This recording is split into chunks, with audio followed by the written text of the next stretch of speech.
अफ्रीकी ममालिक के एक ग्रुप ने पाबंदियों की हुकूमत का मुतालबा किया है क्योंकि एक तारीखी मुआहदे पर बातचीत का आगाज हुआ है जिसका मकसद बायोपायरेसी को ख़त्म करना है। अक़वाम मुत्तहिदा ने पीर को जनेवा में इस बहस का आगाज मुआहदे को हतमी शक्ल देने के मकसद से किया, जिसका मकसद जीनियाती वसाइल और उनके अर्द गिर्द मौजूद रिवायती इल्म की लूटमार को रोकना है।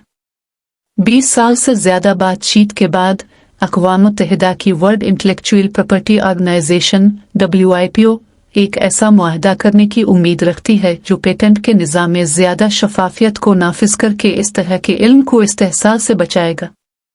मुआहदे के मुसव्वदे के मत में कहा गया है कि पेटेंट के दरख्वास्त दहिंदगान को यह बताने की ज़रूरत होगी कि ईजाद में जीनियाती वसाइल किस मुल्क से आए और कौन मकामी लोग हैं जिन्होंने मुतालिका रिवायती इल्म फराहम किया। अगरचे कुदरती जीनियाती वसाइल जैसे कि दवाओं के पौधों, फसलों और जानवरों की नस्लों में पाए जाने वाले को बराह रास्त बैन अल-अक़वामी अमलाक के तौर पर महफूज नहीं किया जा सकता, लेकिन उनके इस्तेमाल से तैयार करदा इजादात हो सकती है। मुज़ाकरात आसान नहीं होंगे। WIPO के सरबराह डैरेन टांग ने 2 हफ्तों के मुज़ाकरात शुरू होने पर खबरदार किया।